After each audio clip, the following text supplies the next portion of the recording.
Welcome to the maiden edition of the Ladies in Media Show. This program is to celebrate and unveil the outstanding works of women in media. My name is Margaret Barden. Today, we are privileged to be having a conversation with a veteran artist in the gospel fraternity. She was the former president for the Musician Union of Ghana and currently a board member on Gamero. Let's go for a quick breather. We'll be right back.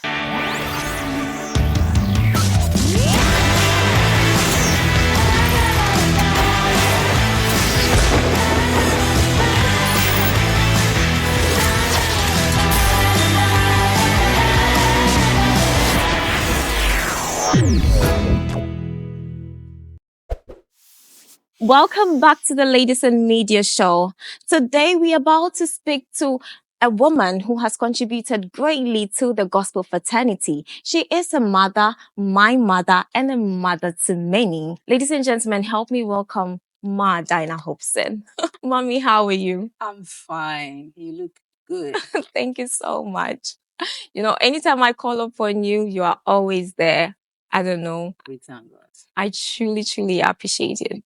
Thank you. Before you were known as DAINA Akiumi, but currently you're known as DAINA Hopeson. Mommy, what brought about the change of name? Okay, so usually artists never think of changing their name, especially after making a hit, making a household name. Nobody would want to change because it becomes a brand name. But you know, the world is such that circumstances are not all. And usually when there's a conflict, when there is a division of a group, when there are major changes, sometimes it warrants change of name. In my case, it was because my first name, DAINA Akiumi, was a married name. I was a Mrs. Akiumi. And so when that marriage didn't work, you know, and Akiumi was my manager as well. Oh. Yes. So, well, to God be the glory for everything and may his soul rest in peace. But there was a mental situation which we didn't really take good care of in good time. So at a point when he had relapses and stuff, there were a lot of confusion and that resulted in our separation and then finally divorce. So after that, for 10 years, I was a single mom. Wow. Then I got married again. And so when I got married again, I had to prayerfully think over if I really wanted to change the name. And well, I would say a lot of thoughts came through. But personally, you know, Diana has its meaning. Okay. In Ephesus is a goddess of love. So for me, I was saying I was a real daughter of Zion. So I don't mind. But at a point, I now dissected the name. Di is double. Oh, Anna. okay. So Anna is blessing. So double blessings. Amazing. And Hopeson, everybody needs hope. And so to be the son of hope, for me, is something unique. So usually I would mention it DAINA Hopeson. And I mean double blessing. So where is the Hopeson coming from now? Hopeson, I'm married to Dr. Emmanuel Hopeson. And that is why. So it is Mrs. DAINA Hopeson. Mrs. DAINA Hopeson. Yes. So that's your current husband? That's my current husband's name. Amazing. So that brings us to our question of the day. You can also give us your comment on it. When is it okay for an artist to change his or her name? When is it okay for an artist to change his or her name? Well, I would not advise a change of name because even up till now, people still love to call me DAINA Akiumi. And I'm not angry. Like, look, that's me. So, AKA DAINA Akiumi. But I'm the same person. So, and it is good to keep your name because that is what you are. It's a brand. Okay. And so if you are changing a brand, then you need to do more to outdo what people know already. And it's not easy to be able to do that. That's true. That's a lot of work. Usually when it's a group and the group splits, then there's that need. But even that, most of them will still keep the name because that is what they are known for. And it's important as an artist when choosing names to have a lot of thoughts because, honestly, so when I got married earlier on, I didn't want to use the marital name because of the issues I had with Akiumi. Yeah. After the separation. But well, after a long thought and stuff, I just decided because the Hopeson is a good name, being the son of hope, we all need hope. So that gives me hope when I use the name. And so it took time for me to let the name sink into sink you. into me to accept it. And I took it on. Okay. So, Mom, we want to go back a little bit. When did you release your first song? Hey, He is Lord. That was in 1991. He Wow. arose from the dead. He He is Lord. Oh, He is Lord. Every knee that's your shall bow. song? That was my debut. That was my title track. That was in 1991. On that same album, I had Hallelujah, Hallelujah, Hallelujah, Amen, Hallelujah, Wow. Hallelujah, Hallelujah, Amen. For my praise medley, I had Come on, Bonnie Wayne, Gorgiano Bello. That's your song? Well, that was not my composition. It's a public domain that Okay. in those days, actually, one thing I did after I record my own tracks, I will always add a public domain song. I mean, songs, not just one, in my medleys. Why? Because in those days, like the early 90s, you wouldn't find any album with such songs. Okay. But we sang it in the church, and I realized that if we don't preserve it, then the younger generations may not have access to it. So I intentionally recorded. I was really active in terms of worship and praise. And so some English songs that I liked that were cool worship songs, I just turned them into reggae and stuff. Okay. Like the Winner, Hey. Now, Winner was in 1993. Okay. And that one too, I was on mission in Nigeria. Okay. In Lagos, an area called Iyana Ipaja. And in that church, they would, we will preach in English and it will be translated to Pidgin before Yoruba. And I realized they had news in Pidgin. And I just admired the Nigerians for that, because hitherto in Ghana, in secondary school, when you speak Pidgin, you'll be punished and stuff like that. So Pidgin was like identical to Bad Boys. All the praise and worship songs were all Pidgin. Wow. Apart from the dialect ones. So when I came back to do my recording, I decided to add a few. The Pidgin in Nigeria and Ghana, there's a slight difference. Nigeria will say, Jesus don't win. Okay. But Ghana will say, Jesus, you go win. Oh, okay, yes. Okay. I get it. Little changes, and I put that medley together, and that was my biggest hit, actually. Yes, because I came to meet Weena in Sunday school. We were all singing Weena, hey. Weena. What made it more beautiful were some of the other tracks that I added, like "Darling Jesus," yes, my mommy. Mommy, you're taking my mind back to Sunday school. Yeah. Wow. And then for 93, that was where I made that big hit. I had Onyanko Pong, Wayade Kesi, Amada Sama. Oh, yes. Ade Kesi. I know that song. And no say, Odi Yesu Adumien, Uamaye Nyankwan, and Yentwe unyami yodomfo Mr. Wababeduye Ami nyami oyodomfo. Now, Nyami Yodomfo, the chorus was a normal song in church. Okay. That would be sung either quietly or the hot praise. But now I picked it. Oh. Made it reggae, made it chorus for my verses, and people just loved it. It became a hit. On that same track, I did a worship medley that also took, people loved to worship with it. I mean, people would learn track by track, and it was a good time. In those days, I was selling 1,000 cassettes, 10,000 a month. Amazing! So that was great. And so indeed, this industry is good if your work gets out, if you get a hit. I mean, there's nothing that can be compared to it. So, Mommy, how many albums do you have so far? At the moment, I have 11 albums with a few singles. Yes. But along the line, when I became the president of Musica in 2007, for 10 years, I couldn't get time to record. How did you become the president of Musica? Actually, I got involved with music as soon as I recorded my first album. And that was in fact, 1991. So I became a member in 1991. And as a young professional, I felt the safest place to be is be part of the union so that I can learn more. And honestly, my involvement with the union indeed gave me room to learn more. I never missed any seminar the Copyright Office organized or the union organized. And I learned a lot while being part of the union. So I grew through the ranks. I became the Greater Accra treasurer.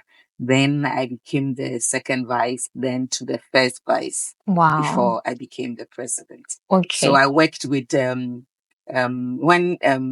Ochirema Ghana Bar was the president. That was when I joined, and then saw through Joe Mensah's time before Alhaji Sidi Kubwari, and then came on. Yeah. In 2021, you were chosen to represent Ghana in the first Universal Christmas event with other stars. How did that happen? Yes. That is BJ Sam is a Nigerian musician who one way or the other spotted me somewhere. So he gave me the concept that, oh, this is what he wants to do. And it's amazing. I love Christmas because see how we enjoy our birthdays. And so the birthday of Christ, for me, since he's my savior, it's a period that I don't joke with.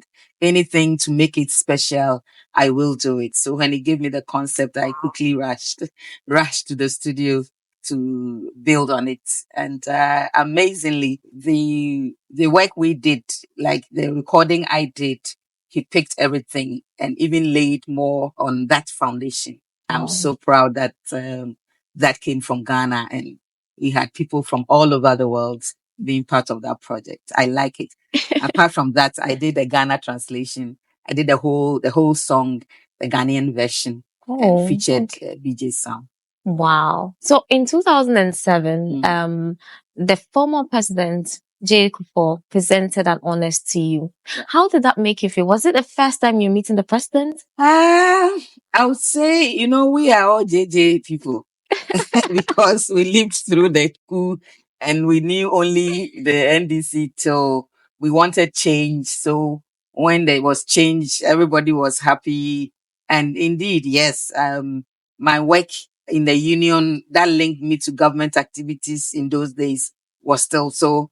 Yes, I saw him from afar, but being close, I would say that no, that was not the first time. We went to his house, yes. Oh, okay. So I had met him before. And it was amazing because at that time, I had just got married like a month after, and my wedding was quiet. So it was that day when I was being called to pick up my award. This time it was not just DAINA Akumi, but DAINA Hopeson. And the MC was Gordon Avenogwa. He announced that, hey, she's now married, And for me, it made me see that, I mean, when your effort is recognized, then you need to do more. At that time, I was pondering, whether I wanted to be the president, and that gave me so much push.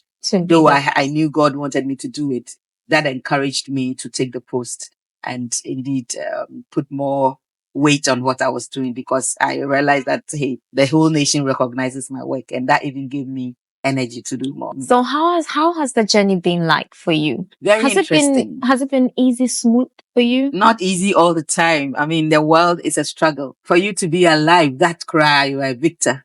Because before you were born, there had to be competition before you were born.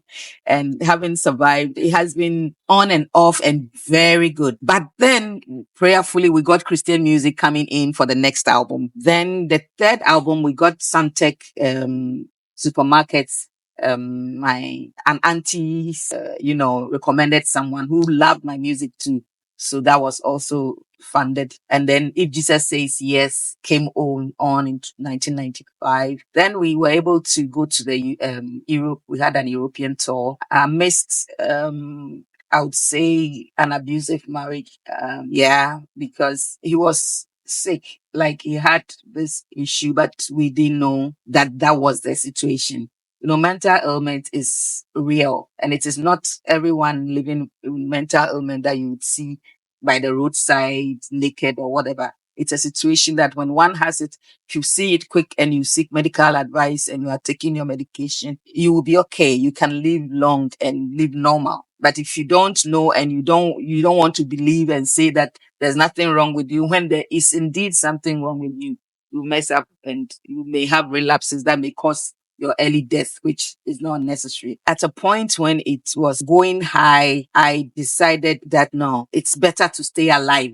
The beating was just too much. And it was like, one day I'll kill you and kill myself. Seriously? Yeah. And, So he was just it was beating you on just like unnecessary things. yeah, things that didn't call for anger and stuff. And I knew that because there were times that he would be nice, lovely, calm. The next moment he's somebody else. The next moment. So it's difficult to even complain because nobody would see it. Oh. You will be the liar. So Yes, that's true. but it got to a point that I realized, no, we need to seek help. And that would rather worsen it because people would not believe. But then with time, it became evident. So yes, that was, though it was a big challenge, I believe that also helped me grow. And now I can understand people more. I mean, when I get people who are in abusive relationship, I'm able to well assist them. It's all part of my going to do counseling. And I'm happy with what we do now. We now have the Center for Amazing. Peace and Reconciliation, where we do professional counseling and mediation. We do training, we do outreaches and stuff like that. So yes, but I also had good times. I mean, good times on stage, good programs, in Nigeria, Cote d'Ivoire, even in Europe, after If Jesus Says Yes, I came out with Edesiniye, then Onyame Asem Se. Onyame Asem Se was recorded in Europe. That came out in 1999. I did Africa, America. I did a lot of others. But it's amazing. You see, there's an era. Everybody has his time. And when you don't hear from the artist, it's not that the artist is not doing well, but it's like a cycle. There's time for everyone. And so, like now we have Dinah Hamilton, and Joe Metal, Celestine Donko is coming, there are eras for different artists. And when it's your time, history is being made, but you will not stay there forever. I call them frontliners. That time is over. Another has to come. And being a frontliner, it's very hard. Like your time.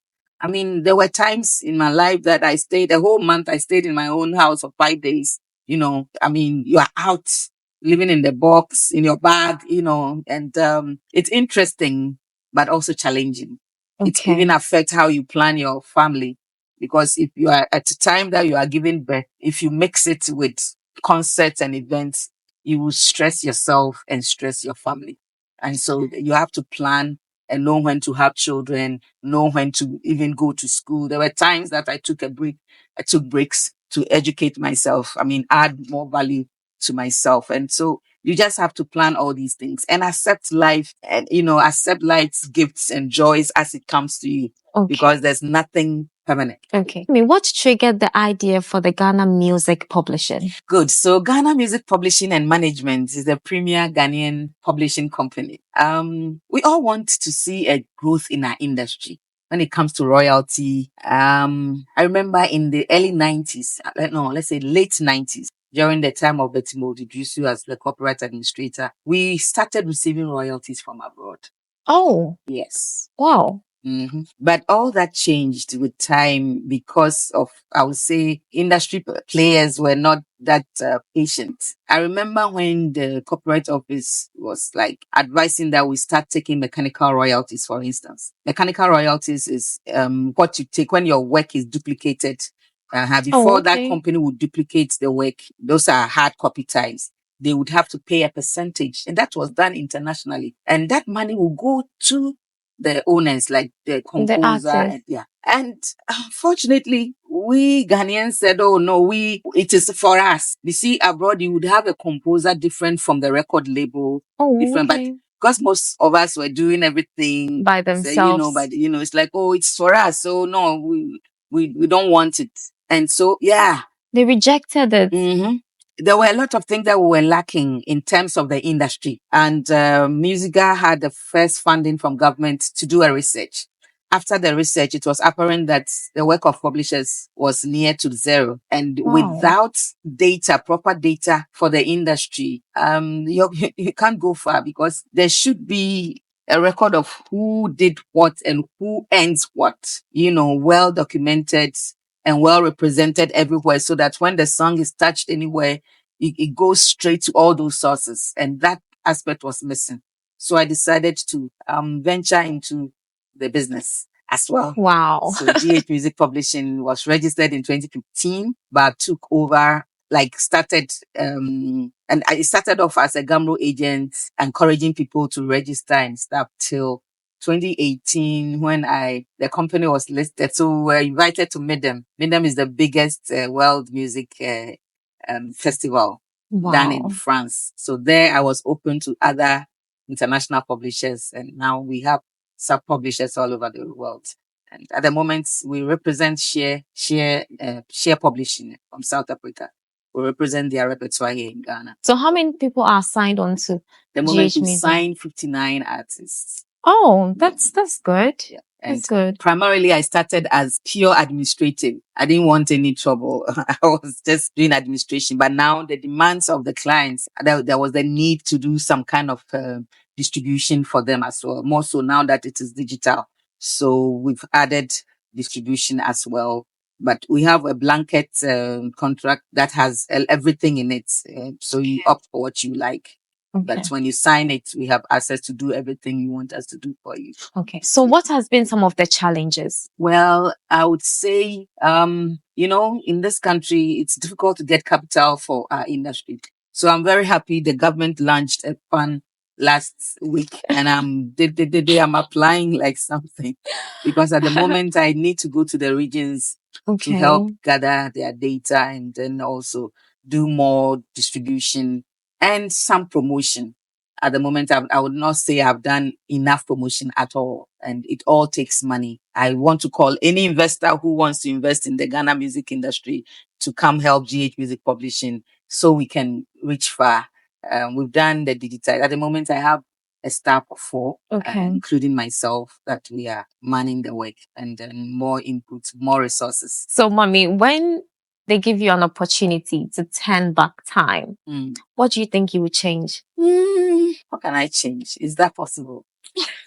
Honestly, I'm someone who makes sure I make the most of every opportunity. So in school days, I made sure I enjoyed my student days. In my career, I mean, when on set or when in work, I do the most I can. But I would say French, for instance, the way we treated French in school, I wouldn't have. But I believe that I've taken it serious. Very serious. I did, but of course our French teacher left us. So for a whole year we didn't have a French teacher. Meanwhile, we didn't. Oh, Monsieur, we call him Santo Paza. Oh my God. So that, and then also music.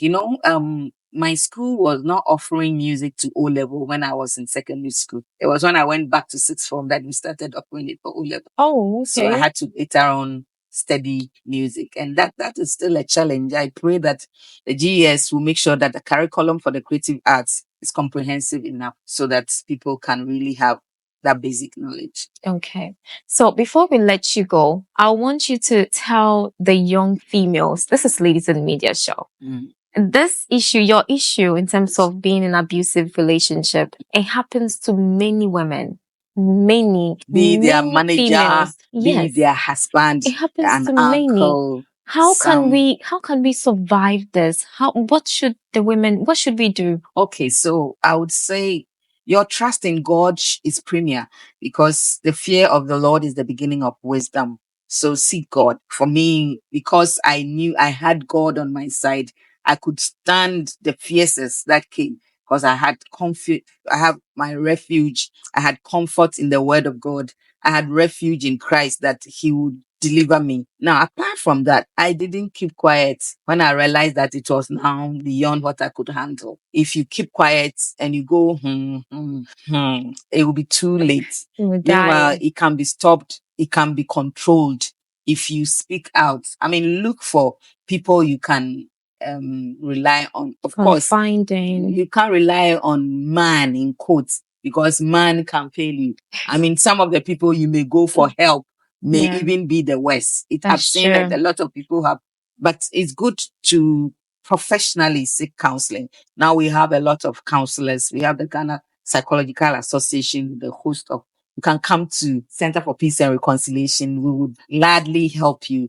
So there are people there professionally ready to assist, and don't keep quiet, seek help, and seek help in time. I know young women who, some right from even age 12, 8, 7, have been abused, and because they have kept it in a corner of their hearts, then they grow and then it brings its head ugly and has not been so good. So you can be helped. That's You can be true. helped. I mean, and you are not alone in this. Sometimes you feel you are the only one, and That's so true. then you That's carry the true. cross alone. No, and we are available 24/7 to support if you have need. And of course, it is good to keep a journal. Sometimes when you pour out and write everything, how it is going, later you read it and see how you overcome. It strengthens you.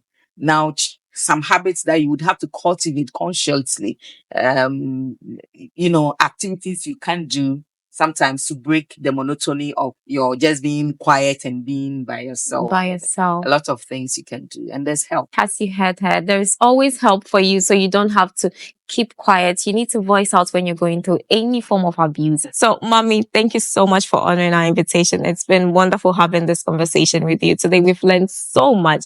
And to you, our lovely viewer, I know you've also learned a lot. If you love what I'm wearing today, I was styled by Ruba Curls. Just go on IG and type Ruba Curls, and she will hook you up with anything you want. Anything. And also, I want to say a big thank you to my production team as well. This is Ladies in Media. And when we say Ladies in Media, we say we are taking over. See you.